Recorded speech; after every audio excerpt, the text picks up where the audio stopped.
Mukunda Jewelers, first ever factory outlet opening soon in Jubilee Hills.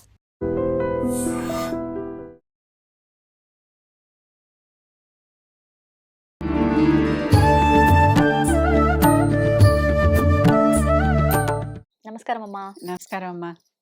అమ్మ, ఎక్కువగా మనం ఏ పూజలు, వ్రతాలు ఏం ఆచరించినా గూడా మంత్ర రూపంలో మనం వింటూ ఉంటాము. ఎక్కువగా ఈ త్రిమూర్తులు ఎవరైతే ఉన్నారో, త్రిమాతలు ఎవరైతే ఉన్నారో వారికి సంబంధించిన మంత్రాలు గానీ, శ్లోకాలు గానీ, సంకల్పంలో గానీ ఎక్కువగా ఇవే వినిపిస్తూ ఉంటాయి. హ్మ్. ఎందుకు అంటే అంత ప్రాధాన్యత వీళ్ళ 6 దేవతలకు, దేవతామూర్తులకు మాత్రమే? అంటే ఎంతో మంది దేవతలున్నారు కదా!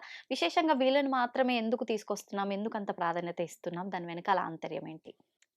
ఈ 6 రోజు నిత్య సంకల్పంలో చెప్పుకునేవారెవరంటే, లక్ష్మీనారాయణాభ్యాం నమః, ఉమామహేశ్వరాభ్యాం నమః, వాణి హిరణ్యగర్భాభ్యాం నమః, శచీ పురందరాభ్యాం నమః, అరుంధతి వశిష్టాభ్యాం నమః, చిట్ట చివరిది సీతారామాభ్యాం నమః. ఈ ఆరుగురిని చెప్పుకుంటూ ఉంటాం. నిత్యం చెప్పుకుంటాం. హ్మ్.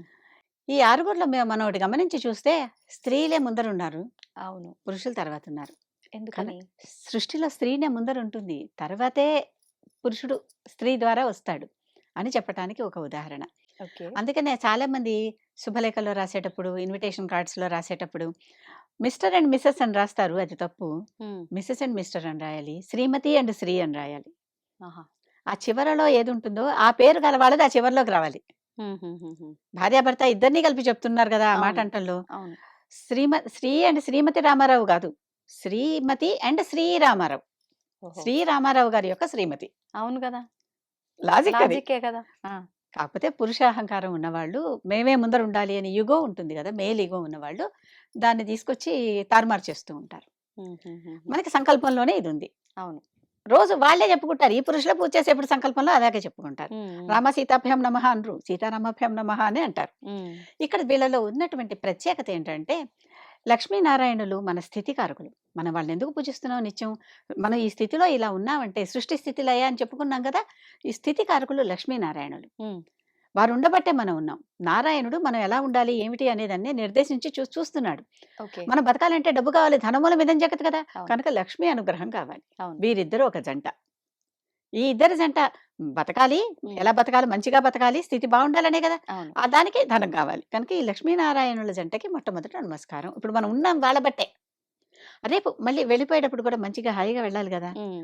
లయకారకులు. లయకారకుల్లో ఉమామహేశ్వరాభ్యాం నమః. మహేశ్వరుడేమో లయకారకుడు తీసుకెళ్ళిపోతాడు. అవును. కానీ తీసుకెళ్ళటానికి ఆయనకి శక్తి కావాలిగా! ఆయనకే శక్తి. మరి ఆయనకి శక్తి లేకపోతే ఎవరైనా కూడా శ్రీ లేకపోతే శ్రీనివాసుడేమయ్యాడు? లక్ష్మి, లక్ష్మి అని వెతుక్కుంటూ లోకాలన్నీ తిరిగాడు. తిరిగారు. గమనించాం గదా ఒకటి. అవును. ఎప్పుడూ కూడా శక్తి లేనిదే ఏమీ జరగదు. హ్మ్. ఆ శక్తి రూపిణి ఉమ.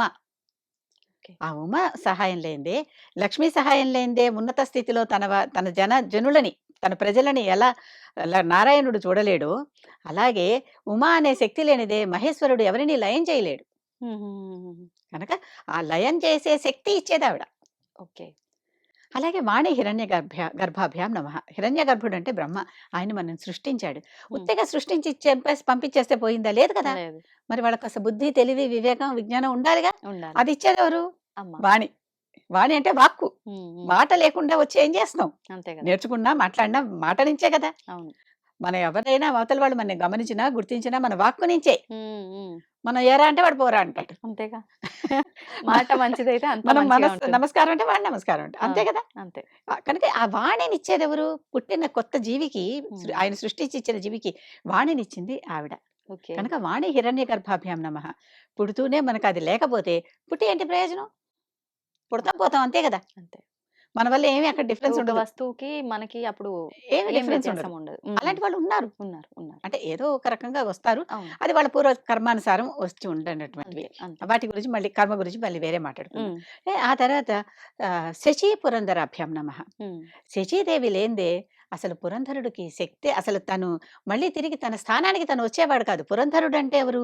ప్రస్తుతం ఉంటున్న ఇంద్రుడు, హ్మ్. దేవేంద్రుడు. ఆయన పేరు పురంధరుడు. పదవేమో దేవేంద్ర పదవి.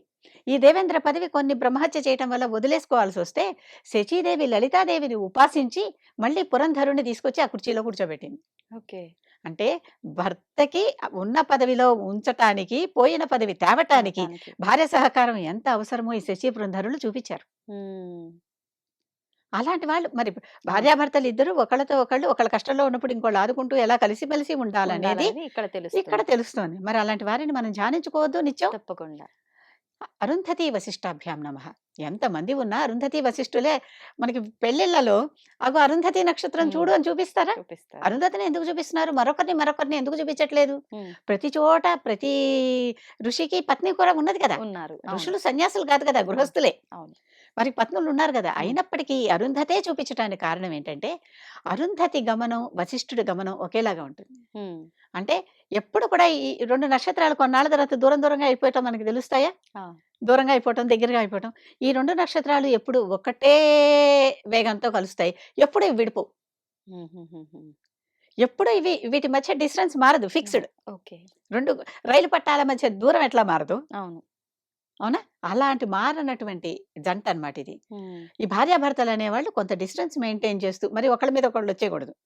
Over power చేసేయకూడదు. అంతే. అంతే. కొంత డిస్టెన్స్ మెయింటైన్ చేస్తూ ఒకరినొకరు అనుసరిస్తూ వెళ్ళేవారు వీరు. హ్మ్. అర్థమైందా? అంటే భేదాభిప్రాయాలు రాకుండా ఒక రాకుండా రకంగా సఖ్యతతో ఆ! వెళ్ళటానికి కలిసి వీళ్ళిద్దరిని. ఎప్పటికీ కలిసే ఎన్నొచ్చినా కలిసే ఉండాలి. హ్మ్. అమ్మ భేదాభిప్రాయాలనేవి వేరే వేరే చోట పుట్టాం. వేరే వేరే పెంపకాల్లో పెరిగాం. అవును. వేరే వేరే కల్చర్స్‌లో ఉన్నాం. అవును. తప్పనిసరిగా భేదాలుంటాయి. వస్తాయి. హ్మ్. అభిప్రాయ భేదమే కదా! భేదాభిప్రాయం అంటే కొట్టేసుకోవటం కాదు. కాదు. అభిప్రాయ భేదం. అభిప్రాయ భేదాలుంటాయి. హ్మ్. ఉన్నప్పటికీ కూడా కలిసి ఉండటమే కాపురం అంటే. అంతే. ఉన్నప్పటికీ కూడా మనం కలిసే అంతేగాని నాకు స్వీట్ ఇష్టం, నీకు హాట్ ఇష్టం అని విడిపోదాం అనుకుంటే ఎట్లా? అంటే ఏదో ఒక ఎగ్జాంపుల్ చెప్పా. అదే. అంతే కదా! ఎందుకు అలాంటి వాటికి గూడా ఉన్నాయి. అయ్యాయున్నాయి. ఉన్నారు. హ్మ్. ఉన్నారు. కనుక చెత్తబుట్ట పొద్దున పెట్టాలా? రాత్రి పెట్టాలా? దెబ్బలాడుకుని నువ్వు పెట్టాలా? నేను అంటే పెట్టాలా పని బయట? గట్టుకొని గొడవకు వెతుక్కోవడం ఇదంతా. కానీ అంటే ఇప్పుడు భేదాభిప్రాయాలనేవి పుట్టడం చాలా సహజం. ఉండటం కూడా సహజమే. హ్మ్. లేకపోతేనే ఆశ్చర్యం. అవునవును. కనుక ఉన్నప్పటికీ కూడా కలిసి ఉండటమే కాపురం. హ్మ్. ఈ ఇద్దరు అలాంటి జంట. ఓకే. పెళ్లిలో కూడా ఉదాహరణకు అది చూపిస్తున్నారు. అవును. అరుంధతిలాగా అలా వశిష్ఠుడికి నువ్వుండు అనే అమ్మాయికి మనిద్దరం అలా ఉందామని అబ్బాయి చేత అమ్మాయికి చూపిస్తున్నారు. వాళ్ళు ఎల్లవేళలా ఉంటారా అమ్మ అక్కడ? ఉంటారు. అంటే అంటే అవి అవి కదులుతూ ఉంటాయి. హ్మ్. కదిలితే కూడా ఆ 2 కూడా కదలటం కూడా ఒకే వేగంతో కదులుతాయి. అంటే ఏ సమయంలో వివాహమైనా అది ఆ సిద్ధాంతం మాత్రం ఖచ్చితంగా ఈ చూపించే సిద్ధాంతం విధానం ఎందుకు ఉంటుంది గదా! చూపిస్తున్నారంటే అక్కడ హ్మ్. అక్కడ పొగల పూటైనా కూడా చూపించేస్తున్నారు ఈ హ్మ్. మధ్య. హ్మ్. ఇదివరకు 5 రోజులు పెళ్ళిళ్ళయ్యేవి కనుక రాత్రి పూట చూపించేవారు. హ్మ్. ఏ సమయంలో కూడా అక్కడే ఉంటారంటే కొంచెం డిస్టెన్స్ పెరిగిన కొద్దీ మనకు కొన్ని విజిబుల్‌గా ఉంటాయి. కొన్ని విజిబుల్‌గా ఉండవు గదా! హ్మ్. హ్మ్. అవి గమనిస్తూనే ఉంటాయి. అవుంటాయి. అవి సూర్యుడు మనకి రాత్రి అనేది సూర్యుడు ఉండకుండా ఉంటాడా? ఉన్నాడు కదా! ఉంటాడు. ఇంకో చోట. అవును. అవును. రవి అస్తమించని బ్రిటిష్ సామ్రాజ్యం ఎందుకన్నారంటే వాళ్ళ సామ్రాజ్యం అంత పెద్దది. హ్మ్. వాళ్ళ సామ్రాజ్యంలో ఎక్కడో ఒక చోట ఇక్కడ అస్తమించినా అక్కడ వెలుగుతూ ఉంటాడు సూర్యుడు. ఆ! అందుకని ఆ పేరొచ్చింది. ఓకే. ఇప్పుడు అంత పెద్ద సామ్రాజ్యము కాదది. అది వేరే అవును. విషయం. అవును. అంత రవి అస్తమించని సామ్రాజ్యాలే ఇప్పుడెక్కడా లేవసలు. లేవు. హ్మ్. ఈ ఈ రకంగా ఇద్దరు కలిసి ఉండటమే దాంపత్యం అంటే. అలాంటి దంపతుల్ని రోజు నిత్య సంకల్పంలో చెప్పుకుంటూ మేమలా ఉంటాం. ఉండాలి అనుకున్నట్టుగా ఎందుకంటే చాలా మోడల్ దంపతుల గురించి చెప్పుకుంటున్నాం ఇక్కడ. అవును. వాళ్ళలాగా మనం ఉండాలి అనుకునే అనుసరించదగినటువంటి దంపతులు. దంపతులు. సీతారామాభ్యాం నమః. అసలు సీత రాముడు ఎక్కడుంటే నువ్వెక్కడుంటే అక్కడ నాకు అయోధ్య. నేను నిన్ను పెళ్లి చేసుకున్నానా? అయోధ్యను పెళ్లి చేసుకున్నానా? హ్మ్. హ్మ్. అయోధ్యలోనే ఉందాం పద. నువ్వెక్కడుంటే అక్కడే నాకు అయోధ్య అని చెప్పింది. అవును. అవును. అటువంటి సీత. అంటే రాముడిని ఎప్పుడూ వదలని సీత. వదలని సీత. రాముడు ఏం చేసుకున్నా, ఏం చేసినా, ఏం మాట్లాడినా అర్థం చేసుకున్న సీత. హ్మ్. తనని వదిలేసినప్పుడు కూడా రాముడెందుకు వదిలేస్తే ఉంటుంది కారణం. ఏమీ లేకుండా ఉండదు హ్మ్. అనేటట్టు నమ్మినటువంటి సీత. అవును. అందుకని ఇట్లాంటి వాళ్ళు. వీళ్ళిద్దరు అద్వైతం అంటారు. హ్మ్. రాము, సీతారాముడు వేరే కాదు. ఇద్దరు ఒకటే అని అలా వాళ్ళిద్దరిని ఒకటిగానే ట్రీట్ చేయటం అన్నమాట. హ్మ్. హ్మ్. అంటే ఒకళ్ళ మనసులో ఏముందో వెంటనే ఇంకోళ్ళకి మనసులో తెలిసిపోతుంది. తెలిసిపోతుంది. ఎందుకంటే వాళ్ళు లక్ష్మీనారాయణ అంశంలో వచ్చిన వాళ్ళు గదా! నారాయణుడికి లక్ష్మీదేవి హృదయంలో ఉంటుంది. అవును. హృదయంలో భావన రాంగానే తెలిసిపోతుంది. ఆ! అక్కడ భావన పుట్టించేది, ఉండేది వాళ్ళకే గదా! వాళ్ళకే. అటువంటి వాళ్ళనమాట వీళ్ళు. హ్మ్. అటువంటి దంపతులని నిత్యం స్మరించుకుంటూ ఉంటే సంకల్పంలో, ఆ విధంగా మనం గూడా ఉండాలి అని. అంటే వీళ్ళని స్మరించనిదే, వీళ్ళు లేనిదే జీవన గమనమే లేదు. దానికి అర్థం లేదు. అర్థం లేదు. కాబట్టి వాళ్ళని ఖచ్చితంగా మనం నిత్యము లే స్మరించుకోవాలి. ఆ! అలాగా మీకింకెవరైనా ఈ రోజుల్లో గూడా ఎవరైనా దంపతులు అలా ఉండొచ్చు కదా! వాళ్ళని స్మరించుకుని దండం పెట్టుకున్నా తప్పేం లేదు. కారణాలివి. హ్మ్. కారణం ఏంటి అంటే కారణం ఇది. ఓకే. ఓకే. అంటే ఇ ఇప్పుడు ఎవరైనా నిత్యం వీళ్ళని స్మరించుకోవచ్చా అమ్మ? ఏ రూపంలో అయినా సరే విశేషంగా అంటే ఎప్పుడ ఆ! మంత్రాలు ఇలాంటివి వచ్చిన అక్కర్లేదు. వాళ్ళు అయితే వాళ్ళలాగా మేముండాలి అని అనుకోవటమే. అనుకోవటమే. ఓకే. వాళ్ళ కరుణ మా యందు ఉండాలి. వాళ్ళ అనుసరణకి మేము సిద్ధంగా ఉన్నాము. కానీ అనుకున్నంత మాత్రాన అలా ఉండగలుగుతామా అమ్మ? అనుకుంటూ, అనుకుంటూ ఉంటేనే గదా ఎప్పటికైనా వస్తుంది. హ్మ్. ఎవరెస్ట్ ఎక్కాలని బయలుదేరాం. అసలు ఒక కాలైనా ముందరకేస్తే కదా ఇంటిలోంచి గడప తీసి ప్రయత్నం. కాలు బయట పెడితే అసలు ఎప్పుడైనా ఎవరెస్ట్ ఎక్కుతాం. ఎవరెస్ట్ కొండ కిందకైనా చేరి ఒక కాలు పైకి పెడితే ఎప్పుడో అప్పుడు చేరతాం. చేరతాం. చేరతామో లేదో వేరే విషయం. అవును. అసలు చేరాలి అనుకోకుండా నేను ఎక్కలేనులే అని ఇక్కడే మంచం మీద పడుకుంటే అసలు ఎప్పటికి వెళ్ళడుగా. ప్రయత్నం అనేది ఉండాలిగా. ఓకే. అది. సంతోషం అమ్మా. ధన్యవాదాలు. And for more videos, Please subscribe to iDream. Please subscribe to iDream. Please subscribe iDream. And please subscribe to iDream. For more videos, subscribe to iDream. please like, share, and subscribe to the channel. Congratulations, iDream. Subscribe to iDream. Subscribe to iDream. So subscribe to iDream Media. iDream team andarki huge congratulations. Please subscribe iDream Media. Please subscribe to iDream. Subscribe iDream. Please subscribe to iDream. iDream అంటే నా కళల ఛానల్ను subscribe చేసుకున్న నోరు తిరుగుతలేదు, మీరైతే గంట గుర్తు కొట్టండి. For more such videos, please subscribe to iDream. Subscribe to iDream. Please subscribe to iDream. Please subscribe iDream Media. Please do subscribe to iDream. Please subscribe to iDream Media. For best entertainment and information, please subscribe iDream. And don't forget to subscribe to iDream.